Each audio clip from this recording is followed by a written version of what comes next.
coming to the launch of the second segment of Series 24, which is the business of startups. So those of you who were at the first segment, I see a lot of familiar faces, glad that you're back.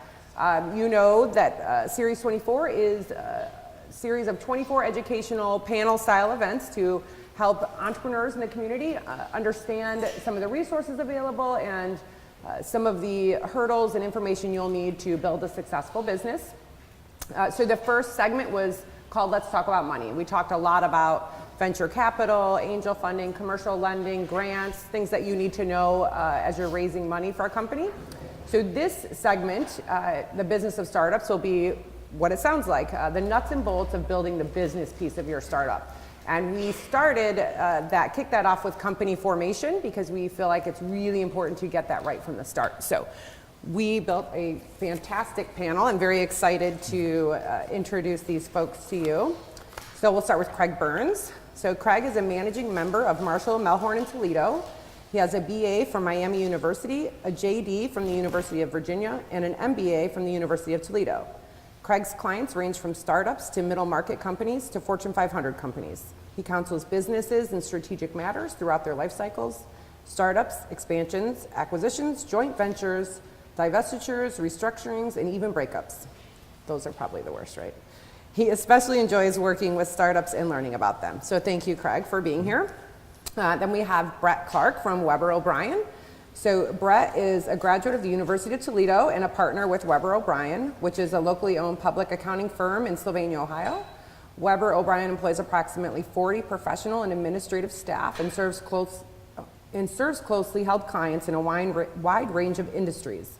Bret has been with the firm for over 22 years and has extensive experience in providing proactive accounting, tax, and consulting services to companies across many industries, but has specialized knowledge in the areas of transportation and logistics, manufacturing, distribution, and service-based businesses. Bret currently serves on the Toledo Area Small Business Association and Small Business Development Center boards of the Toledo Regional Chamber of Commerce. Bret has also previously held the position of treasurer for the Northwest Ohio Hemophilia Foundation for many years. So thank you, Bret, for being here.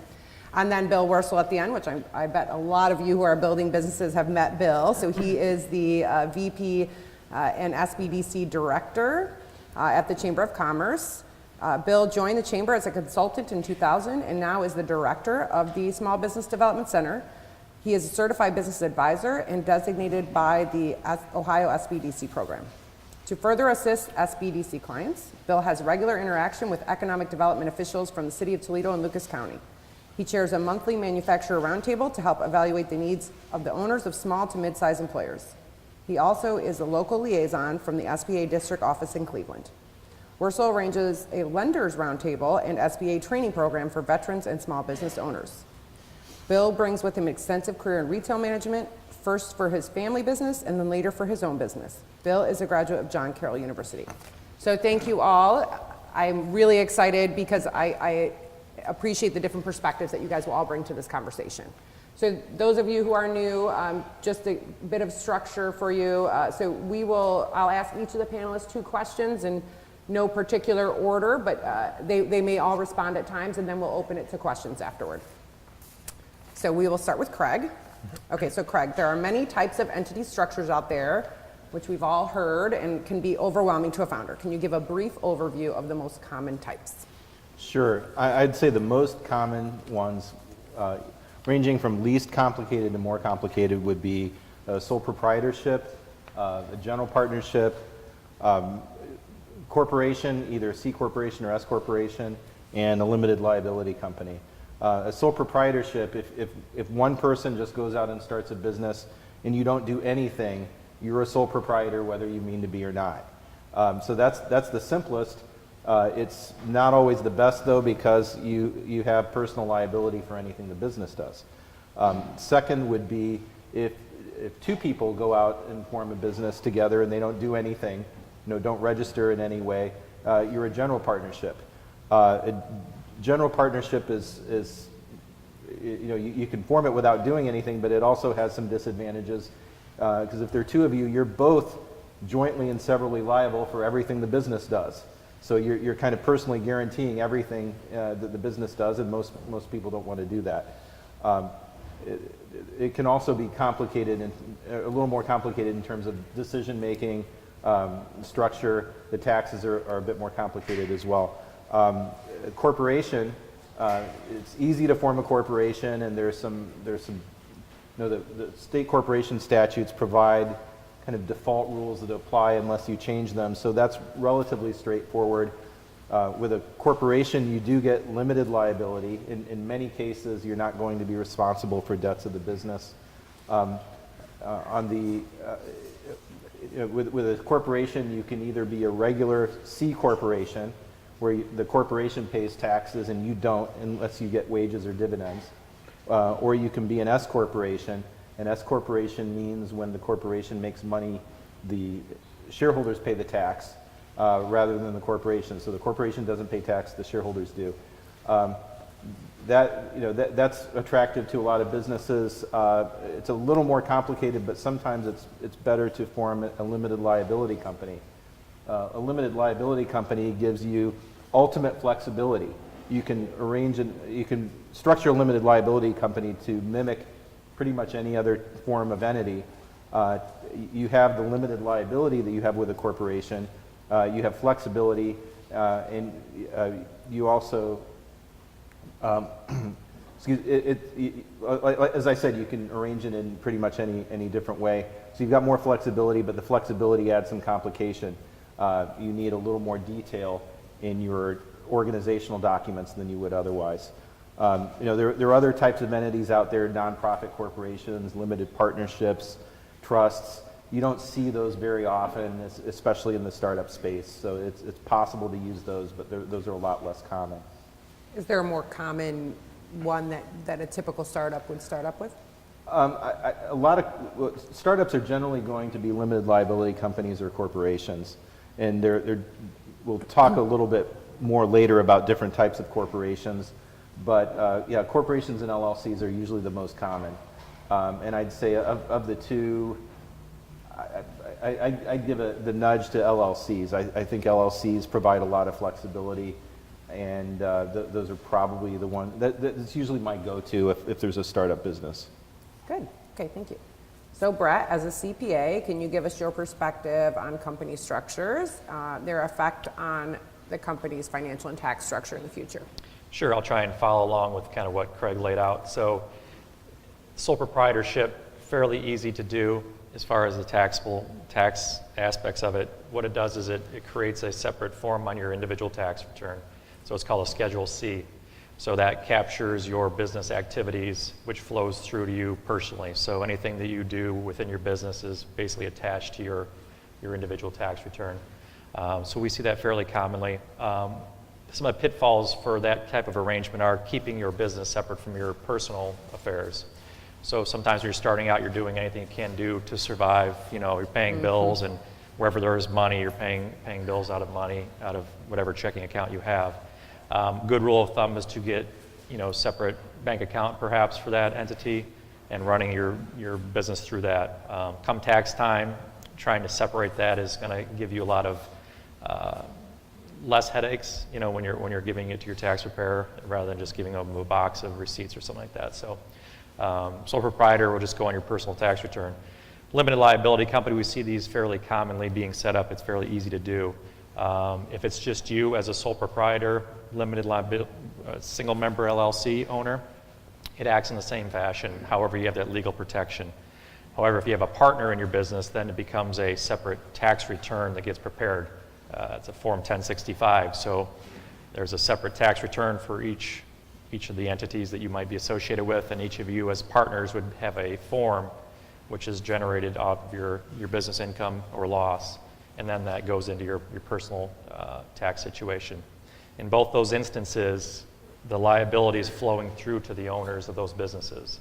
So there's different mechanics. It can be complicated as far as if you have bank loans and if you have liabilities associated with the organization, and that takes a little bit more planning. And then on the other side would be a corporation. So if you were to make an election to be taxed as an S corporation, you can form a limited liability company, want to be taxed as an S corporation. What that allows you to do is to pay yourself a salary as an owner, and then you can also take out distributions. It helps in the planning from self-employment tax. So when you're self-employed, you're basically, there's 2 layers of tax you're paying in addition to your income taxes. But I would encourage you to get in front of a tax accountant early on to help navigate through this. C Corporation, as Craig alluded to, pays its own taxes. So it's a separate entity as far as the government's concerned, as far as paying taxes. The way you get money out of a C Corporation is through salaries and wages or dividends. And that becomes a little bit more challenging if you want to unravel a C Corporation down the road. But I'll echo Craig's comments. Most commonly, we see startup companies being started as a limited liability company, and then kind of the decision tree becomes whether you want to be taxed as a S corporation or you want to continue on as either a partnership or a sole proprietor. We don't see a lot of C corporations being formed these days. However, with the tax laws changes and different structures, C corporations might be coming in vogue again, especially if it's going to be a capital-intensive business, something you need to retain a lot of profits in, perhaps manufacturing, transportation, things that you have heavy machinery and equipment or capital investments. So there's a lot of information out there, but that's just kind of the tip of the iceberg. So make sure you talk to somebody like him before you get too deep into it. It's easier to do in the beginning than it is down the road, and then you say, oh no, what did I get myself into? And I didn't realize that there's a separate tax return that needs to be prepared for my business, and you know, it's going to be more expensive. Yeah, I would say that's the message, by the way, that we hear a lot with legal, accounting, all of that. You know, there are resources out there early on that are people that will help. Do that first, because trying to fix it 2 or 3 years down the line is way more expensive and much more difficult. So I'm hearing that again today. So Bill, your turn. You got something you want to echo to that? I just want to follow up a little bit. The separation that Bret was talking about between the personal and the business, you can't open a business checking account as a sole proprietor. By that I mean that your name is going to be at the top of that checking account, not the business name.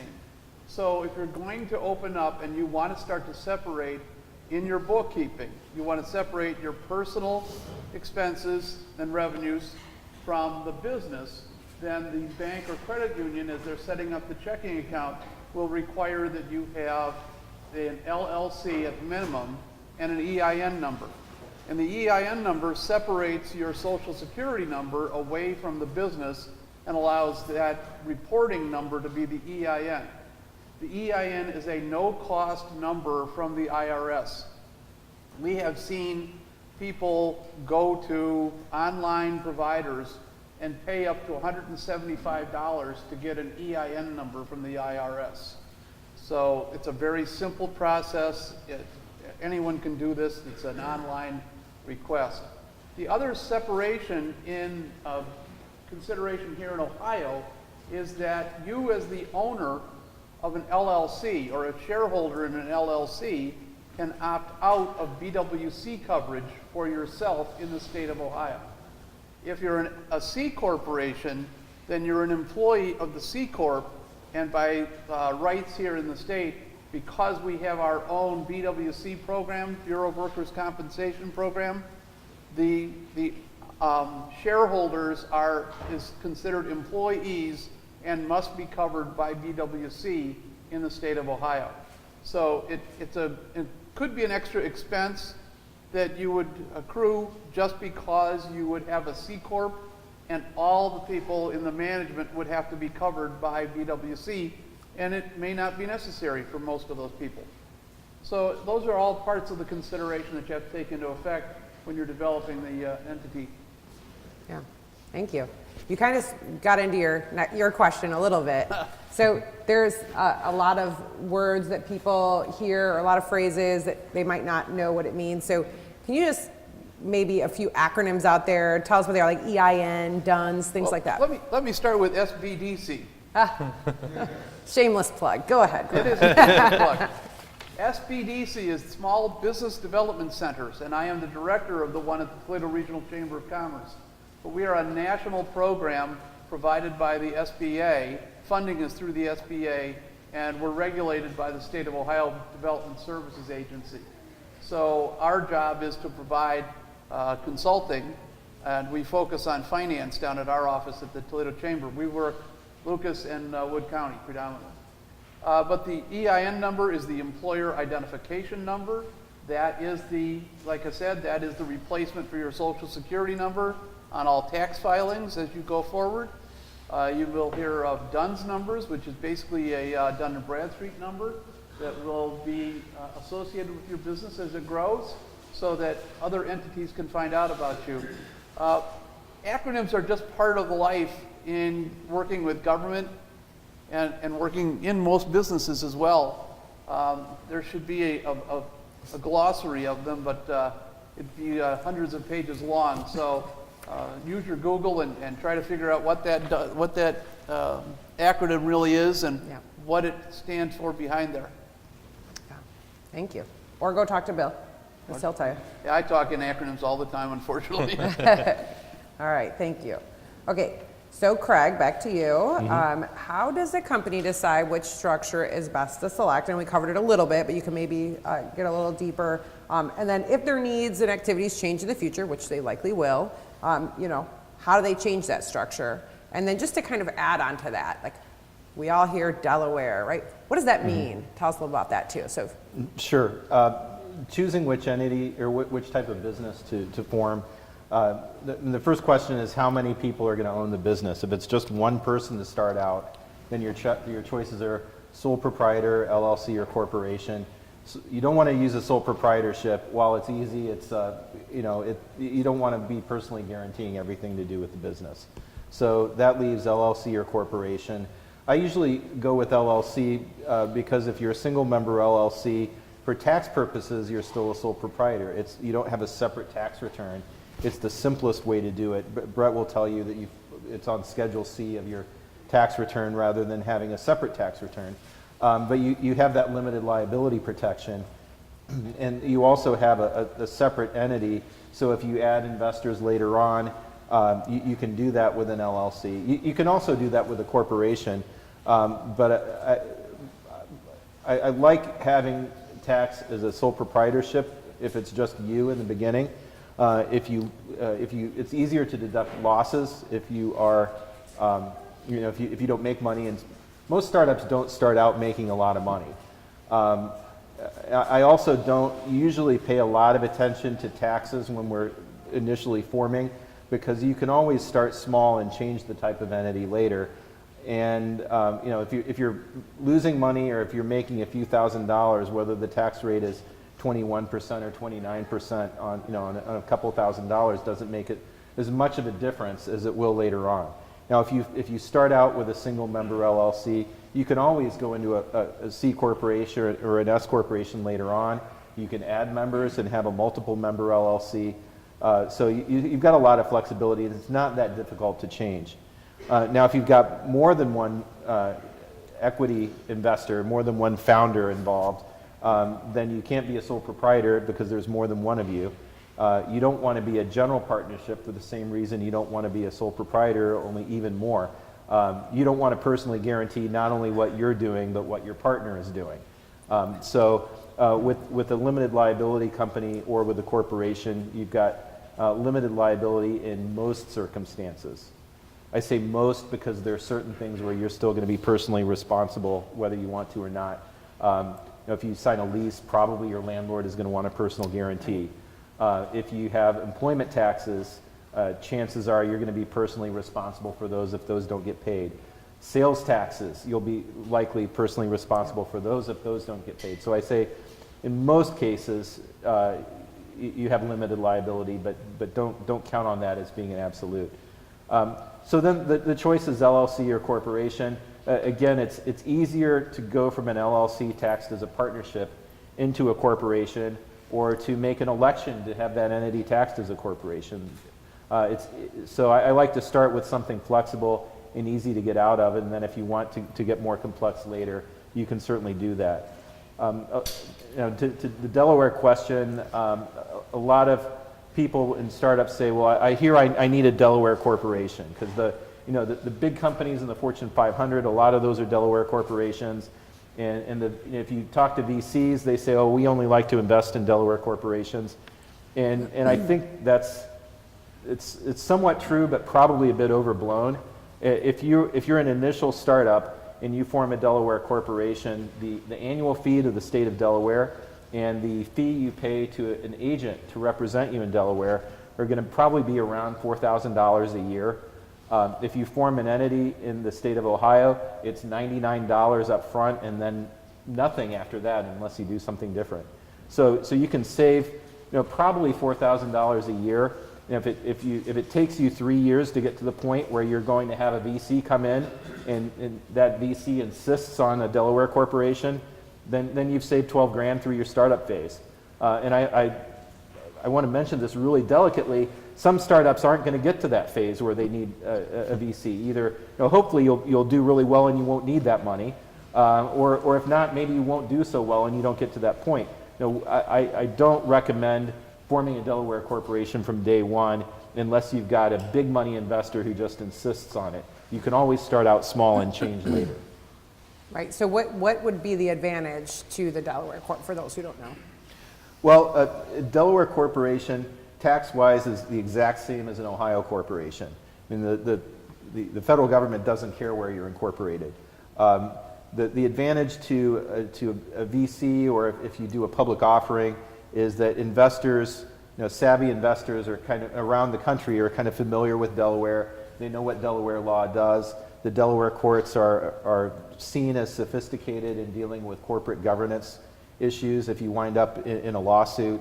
So they're seen as more sophisticated and more maybe more predictable in how they're going to turn out than Ohio courts and Ohio law, or Michigan as well. So it's sort of I guess it's kind of seen as the gold standard, but it's overkill for a small business and for most startup, even growing startups. You don't always need that. Thank you. Okay, so we got into this a little bit, but Bret, I want to ask you, how does company structure affect fundraising, including commercial lending, and also how is it affected by fundraising? Yeah, so typically you want to go out and capitalize your business, and it's very important in the beginning stages to have a good understanding of what your capital structure is going to be. It's great if you have an angel investor who's going to dump all kinds of money in your business. However, depending on ownership and things, that's how losses can be allocated to individuals. So let's say you start your business and you put $10,000 in. Generally speaking, you're going to be able to take losses up to that $10,000. If you were to lose $100,000, some of those losses, in most cases, will be suspended. So they'll be able to be freed up down the road when you start making money, but essentially your at-risk number was $10,000. Now, if you have an investor who has a lot more money, a lot more capital in the business, and there's losses, he may be able to take a lot of those losses up to the extent of his capital investment. So that's very important to just think about that structure in the beginning and how profits are going to be allocated, profits and losses are going to be allocated based on capital. To Craig's point, a limited liability company, you can be very flexible with how you allocate profits, losses amongst partners. And depending on maybe one person needs to have earnings to survive. Maybe there's a passive investor and he's just wanting to go along for the ride, but you as the business founder, you need to make money through this venture. So you could pay yourself what's called a guaranteed payment, and that goes in your tax return as well. But he's going to share in some of that expense that is run through your business. Going to the banking side of things, so typically you want to go out and maybe approach a bank. There's one banker running around the room here. I won't mention his name. He'll be handing out business cards. Generally speaking, they're going to want to see a significant amount of equity in the business before they're going to go on the line and lend the business money. Business plans, which Bill's group is very helpful in providing. There's all kinds of software out there too to provide business plans, and you want to have a good strategy and roadmap for how you're going to go down and make money in your business. However, there's very few banks that are just going to lend you money and without any collateral. You may have other assets that they're going to want to collateralize. Personal guarantees have come up in this conversation. So in a lot of cases, even well-capitalized companies, sometimes the owners are still on the hook. Their personal houses, all their assets, are on the line because the banks, while they believe in you, they want to get paid back. So when you're going out seeking financing, it's very important to have a good story to tell, good financial statements. You need to have bookkeeping software which you can present good, accurate information to the bank. They're going to ask for information on a go-forward basis, tax returns. So being well organized, being able to answer questions will certainly behoove you, down the road. So that's kind of. So you wouldn't want to approach a bank as a sole proprietor that's been, like here's my tax return. I mean, that's a little bit harder to convince them. It's going to be challenging. I'm sure a lot of people in this room have tried to obtain mortgages. It used to be, 2008 and prior, it was very easy to get mortgage. You just provided them information and maybe even not your W-2. And they said, here you go, we're going to lend you this. And there was a crisis and, everything kind of reverts back to the mean. So if anyone goes and gets a mortgage right now, they just bury you with paperwork. And getting a business loan is even more difficult. So you need to have history, you need to have earnings, you need to have other assets documenting how you can pay this obligation back. But a lot of that tax-wise depends on if you're personally guaranteed and how much capital you have at risk, and that's going to determine how much of that loss you're going to be able to utilize. It's great to make money right out of the gate, and then you worry about income taxes, and you do the best planning you can, but usually it's survival mode, and there will be losses in a lot of cases. Bill, did you have something to add to that? A couple things on each of what they said. Greg was talking about filing for LLC. One of the things that we see a lot of people stumble on is registered agent. If you are setting up an Ohio LLC and you live in Ohio, you are the registered agent if it's a single member LLC. A lot of people get stuck on that. They think that they need somebody, an office or so forth to be that. If you're a Michigan resident, then you wouldn't need a registered agent in the state of Ohio.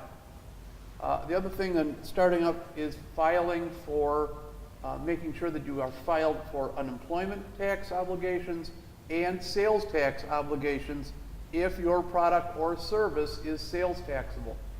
And many people stumble on this. If we don't know the answer at our office, we call down to taxation. And several times over the last couple of years, I've been pretty surprised that something was or was not sales taxable. Many services are sales taxable in the state of Ohio. A couple of years ago, Governor Kasich tried to make professional services like Bret's and Craig's sales taxable. And there was quite a beat back on that. But that may come back again. There may be a budget request later where they ask for professional services to be sales taxed. Just makes our bills look bigger when you add sales tax onto them. Right. But the sales tax investigators don't care whether you just didn't understand their regulations. You will be personally responsible for sales taxes if you did not collect and reimburse the state for that transaction. And they're pretty nasty down there in Columbus about sales tax collection. The other thing would be, of course, as I mentioned earlier, Bureau of Workers' Compensation, and also make sure that you do have some conversation with your CPA and your lawyer as to whether or not the employee that you're about to hire is an employee or an independent contractor, because they are two completely different entities or individuals on your balance sheet and on your profit and loss statement. But the government is the one who's really going to decide whether or not that person, that individual who's providing you with some level of assistance in your business, is an independent contractor or an employee. And you have very different obligations in reporting and retaining taxes for an employee than you do for an independent contractor. I'm glad you hit on that, because we actually will be having one of the events, Series24, for this particular segment will cover that in more detail. I think Craig's going to be on that panel too. Yeah, that's a really important, it's outside the scope of today, but you don't want to mess that up. Yep. Both for sales tax and employment taxes, those are non-dischargeable in bankruptcy. So if everything goes south, you want to make sure those people get paid even before suppliers and investors and things like that. I've had clients where they've been, hounded for 10, 20 years by the sales tax people or by the employment tax people. You don't go there. You just don't want that to happen to you. Yep. I was actually part of a startup where that is what swallowed us up. So Yeah. it is really important to understand that. They could shut you down real quick. Yeah. Yeah. And we just didn't have an understanding Yeah. going into it. So that's why it's so important, my shameless plug, And for you guys to come to these events and talk to these guys and know which direction to go. So Penalties and fees will be more than the tax. Yep. Oh, yeah. Oftentimes. It was intense. It was really intense. So we have one more question for you, and then which you guys can respond to as well, because it's a little bit broad, and then we'll open up for some questions from you guys. So what are some of the resources at the local and state level, other than us, to help entrepreneurs through company formation and various registration processes? There's a lot of resources. The state of Ohio is very generous in support of businesses. And my program, the Small Business Development Center, is one of those features. Mark Urudia, who's standing over there, is the director of the local Minority Business Assistance Center, which is housed at the Scott Park campus. And he helps with minority certification so that if that's a minority business or you're doing WBE too, Mark, or not? If the customer base, if who you're selling to, you could get a better relationship with them by being a minority or a WBE or a hub zone business, Mark's program is going to be very helpful for you that. There is a procurement program where if you're going to try to sell to government, if your product or service is something that should be related to government, particularly federal government, the PTAC program, Procurement Technical Assistance Center. There is an office in Lima that covers Toledo, but also resources that are out of the Small Business Administration offices in Cleveland. There are 2 SBA offices in the state of Ohio. The SBA office in Cleveland, which covers all of northern Ohio, and the other SBA office out of Columbus. They have seminars, they have webinars available on a pretty consistent basis. They come in, do a lot of different showcases. We did one here last year for veterans, and their services this year are going to be more dictated to helping underserved individuals get access to credit. There are several funding programs locally, as well as the banks and the credit unions. There's micro lenders. We try to be the resource at the beginning. The Small Business Development Center, we have a staff of 5. We also assist with export resources, basically research to determine if your product or service could be exported. And don't think that a service can't be exported, because there are 2 companies here in Toledo that have done a great job on exporting marketing services. One is in downtown Toledo called Communique, and they export a lot of marketing and development, branding development services in the auto-related industry. And North Design out in South End in Holland that do a lot of world-class game. They help to brand the Sochi Olympics and are working on the LA Olympics now. So services are just as important of a consideration in export. But we try to know all those different programs. We work with the city and the county as well to try to help to expedite the concerns that you have. And because we're with the Chamber of Commerce, it allows us to pull a little bit of strings sometimes and at least get calls returned that usually get stacked up on other people's desks in different departments. We utilize Bill's group all the time. So oftentimes we stack our services too, just so you're aware. So Bill will help some of our clients in areas like this or finance. So they're a really good resource. So just to echo what he had to say.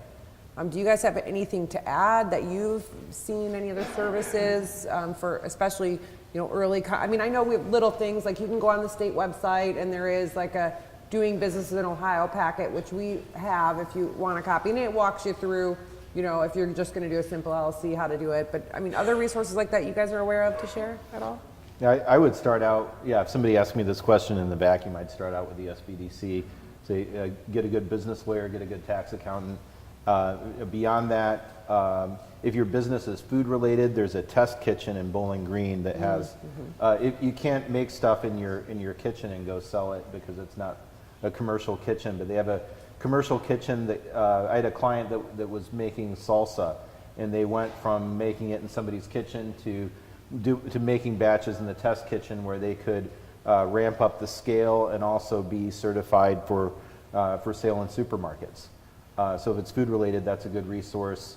If it's tech related, obviously Launchpad UT, there are a lot of resources there for tech companies, especially ones that have some affiliation with the university. If it's medical related, ProMedica Innovations is a great resource too. But start out. If you start out with with Jessica and Bill, they've got a wealth of contacts and they can get you to the right people. There are a lot of resources around here, and if you get plugged into the network, you'll get connected to the right people. Yeah. And there are a lot of people willing to help because they understand that getting your business off the ground is important for the whole region. So don't be afraid to ask.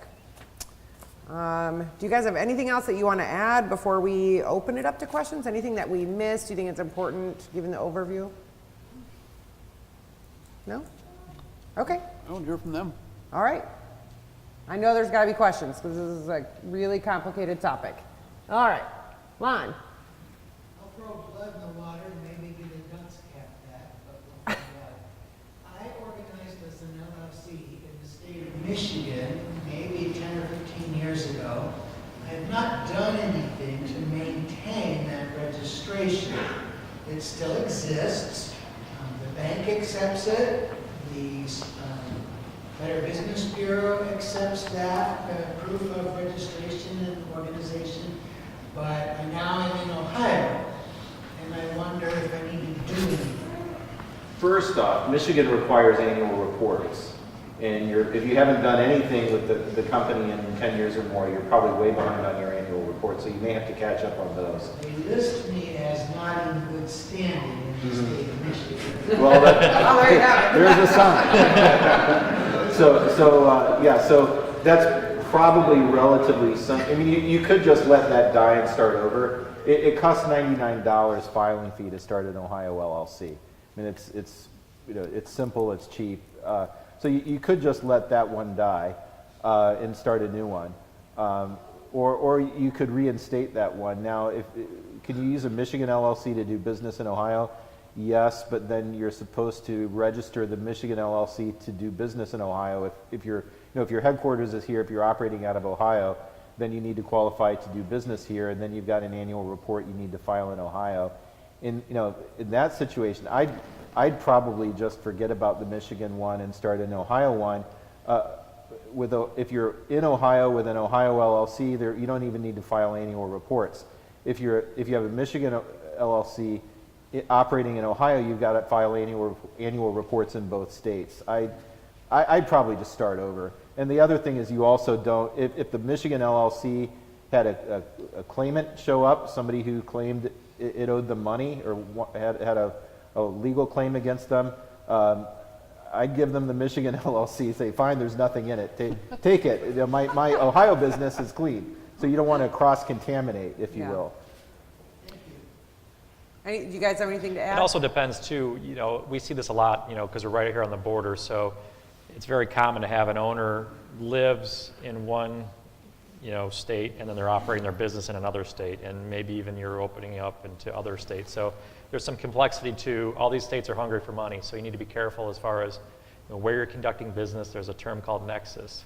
So if you have inventory, you have salespeople, maybe you have an office person in a certain state, those states are going to be looking for tax reporting in those jurisdictions. So then you can also have different cities. We have municipalities, they all have their own tax structure. So it becomes very complicated quickly when you're doing business in different states. Everyone's aware of Amazon, so Amazon's a very popular place to get products out to. They have distribution centers across the country. I was just on the phone with a client yesterday. He sells all across the country. He has inventory in 15 different states. All of a sudden that creates Nexus.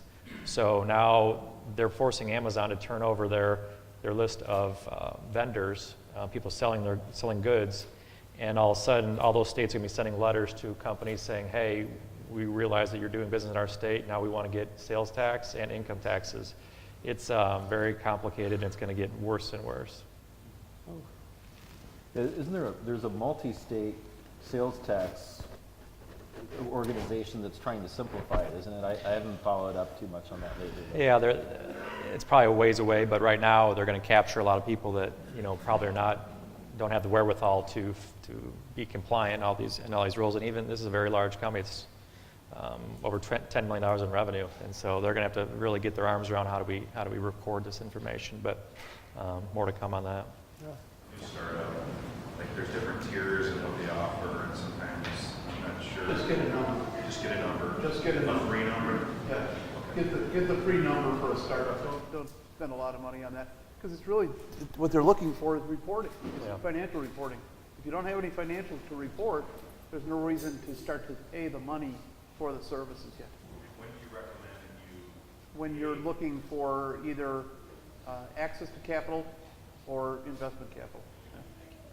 So for those of you who maybe couldn't hear that, Bill was just saying with the DUNS, don't get the extra levels until you're looking for access to capital. So right now, just get your number. You don't need to pay for the extra, right? Just start Is that with a number, synopsis?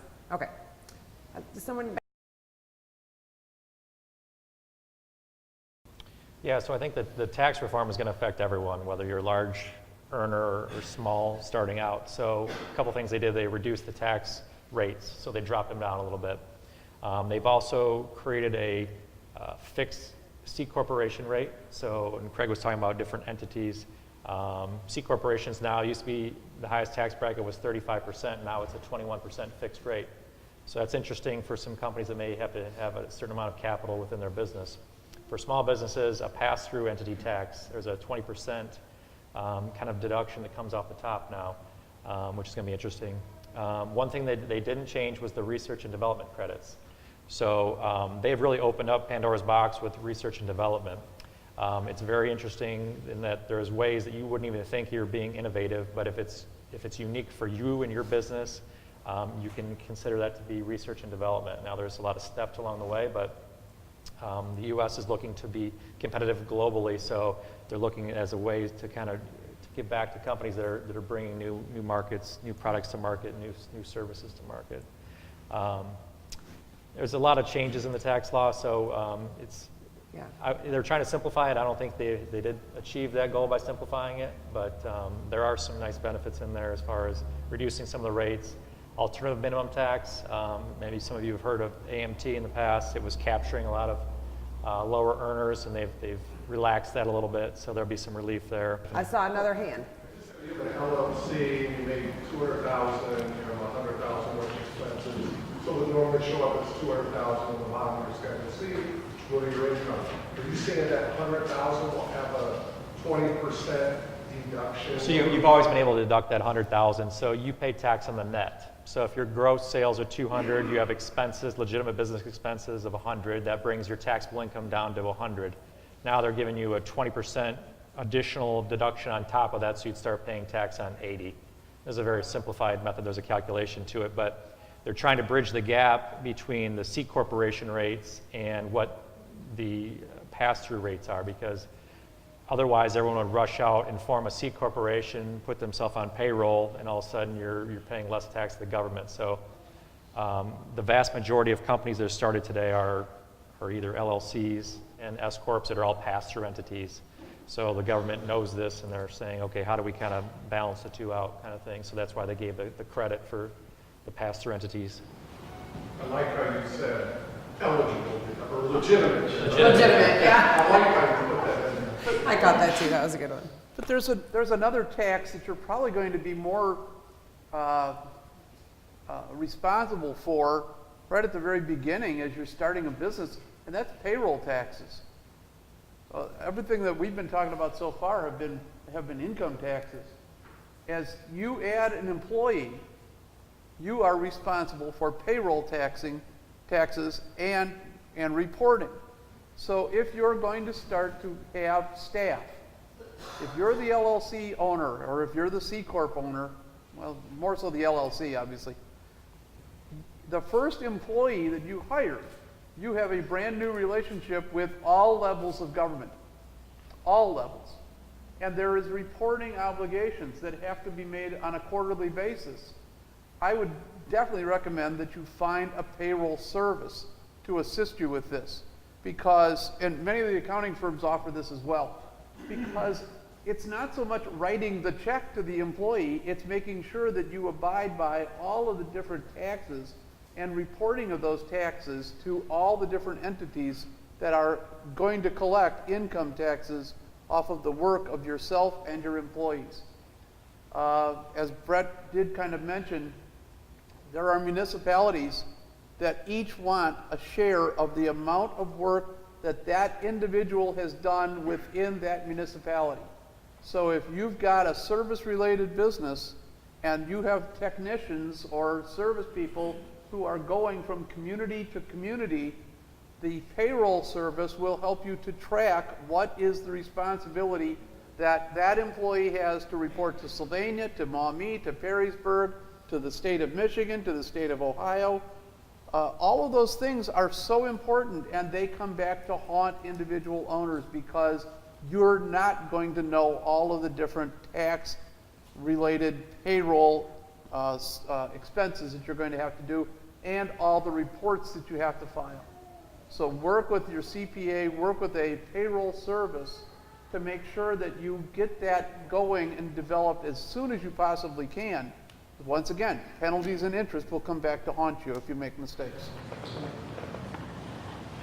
For a group of college kids working on a tech idea, at what point between idea and implementation of the product would you say that they should get officially registered as a business or an LLC or S corp? Which one of us? Jessica's going to answer this question. I would recommend that as soon as you all start to invest some money besides just time. Because once money starts to flow, there should be some kind of a structure for that money flow. Yeah, that's a good answer. If sooner, when the first time you need to sign any kind of agreement, if you're licensing technology, if you're acquiring a license or granting a license, or if you need a non-disclosure agreement to collaborate with somebody else, or as Bill said, if you're investing money, if you're spending money and somebody has to kick in to cover the expense, at that point you want to be covered. Another related question is, who should the investors be, or who should the owners be? Sometimes I'll have an entrepreneur come in to meet with me, and it's really that entrepreneur's project. They're working with a few other people, and they say, well, I want to make us all owners. We're all going to be equity owners. And you can certainly do it that way, but sometimes I'll say, look, if you're the driving force behind this and the other people are just sort of coming along because it's your project and you're getting them involved, maybe you should be the sole owner at this point. You can have perhaps a phantom equity arrangement with them, so they have, if you get to the next level, then they get equity, or you can compensate them sort of as if they're equity owners. But it makes it more complicated to have 4 owners. In a company that's extremely small, to have 4 owners, to have a whole decision-making structure, it makes it more complicated. So if you're the one who's the driving force behind this, and the other people are just kind of following along, I would consider whether you should be the sole owner and have the other people just have a contractual relationship with you. Thank you. Did you want to add anything to that, Bret? No? That was good. That was good. It was good. Both points I was thinking of.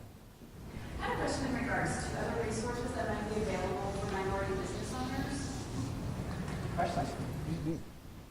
Mark, do you want to? I would suggest you talk to Mark Yeah. afterwards over here. Yeah, and I would just point out, Mark is one of the, he runs the Minority Business Assistance Center. He's housed in the Minority Business Incubator, and they do help sponsor this event. We partner together. Can you give just like a really high-level answer to that? Sure. Some of the services are similar to the SBDC as far as business planning, looking at different things that we're talking about today, formation, helping people with different options as far as procurement, where they're going to get their business from. The things that differentiate, I would say, are maybe how we do it based on what your market is, but also the certification, helping organizations get certified either with the city or the state or federal aid, different certification programs. I would say that's the biggest way. We work together.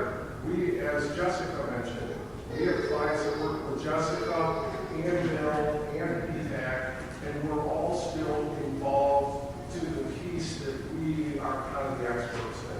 So what I would recommend, if you have any questions, I have cards here, set up an appointment with one of our counselors and you can kind of explore how we might be able to help you individually. I am, of course, the person who's been accused of shameless plugs already, so I'll do another one. First of all, it's important that the customer recognizes the value of the WBE or the MBE certification. Can you tell them what WBE WBE is Women Business Enterprise. And there's a national certification program and a state and a local. And they each have different criteria for development. But I'm just going to throw this out for some people they may not know. There's a bicycle shop about a mile away from here over on Central Avenue that my mom and dad started back in 1945 that my sister now owns. And my sister became a WBE because after being in business for 70 years, she had an opportunity to sell product to the airbase. Up until, for those first 70 years, we never really interacted with the federal government. But by her developing her WBE, she was then able to get an advantage by working with the airbase to sell bicycles to the base and then service related. So it's all dependent upon who's the customer, who are you selling to, and why do you need that particular certification or status. And there are some that also apply to veterans as well. And I think Mark's area, you guys cover those now too, right? Yeah, we do that as well, and that's a state certification. And it's not just owners that are veterans. There's other categories like serving veterans or the number of employees that you have that are veterans.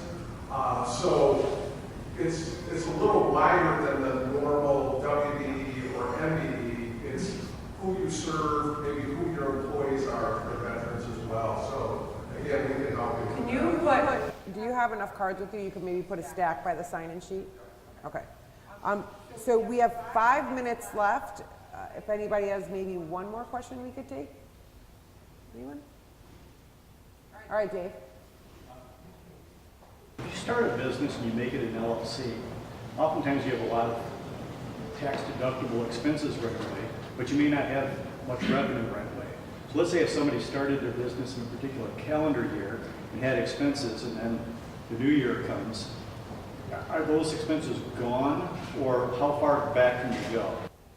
So typically it's never gone, so you can always carry them forward. If you have losses in excess of what you can take on your tax return, then you can carry it forward. So with the hopes that you would, recapture those down the road when you become profitable.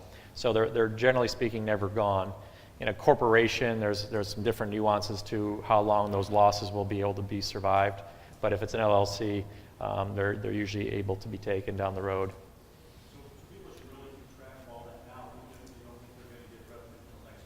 Absolutely. Yeah. And So there's you some order all your supplies, but your customers are coming a year later. there's tax, a lot of tax planning that we do is depending on, okay, do we need deductions this year or next year? In this case right now, tax rates went down in 2018. So for 17, we try to get a lot of our clients to accelerate deductions. So prepaying items, incurring some expenses that they normally wouldn't have because those deductions were more valuable than they were in 2018. So that's why there's some planning that goes into it. Thank you guys for taking on with us. Awesome information, very helpful. Thank you, thank you.